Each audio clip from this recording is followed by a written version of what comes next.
দীঘা জগন্নাথ মন্দিরে ডালার কথা লেখা থাকলেও এখানে কিন্তু এখনো সেইভাবে ডালা দিয়ে পুজো দেওয়ার ব্যবস্থা শুরু হয়নি। আর এই দেখো, এটা হলো সেই গ্রাউন্ডটা যেটা আমি তোমাদের বাইরে থেকে দেখাচ্ছিলাম। এবার চলো ঈশ্বর দর্শনে যাওয়া যাক।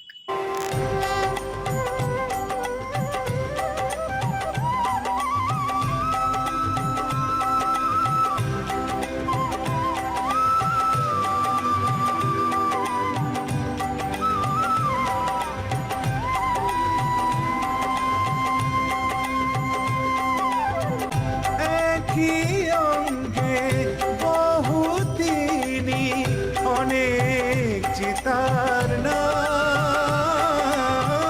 মথুরা যার নিবাস তিনি, থাকেন পুরী ধাম। পুণ্য পেতে চরণে তার হলাম প্রণিপাত।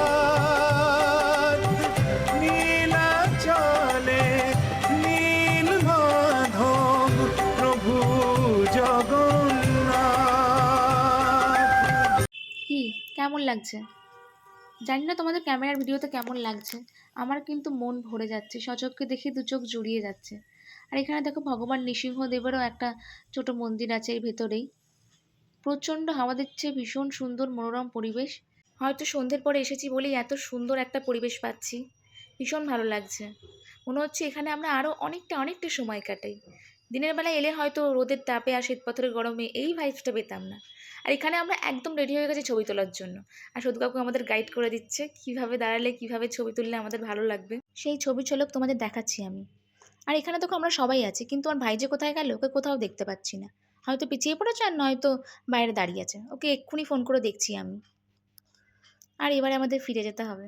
জগন্নাথের দুয়ারে অনেকক্ষণ কাটিয়ে ফেললাম আমরা, তাই একরাশ মন খারাপ নিয়ে নয়, বরং একরাশ ভালো লাগার আনন্দ নিয়েই আবার ফিরে দেখছি জগন্নাথকে। আমাদের পশ্চিমবঙ্গবাসীর জন্য জগন্নাথ মন্দির এক ভীষণ ভীষণ আবেগ।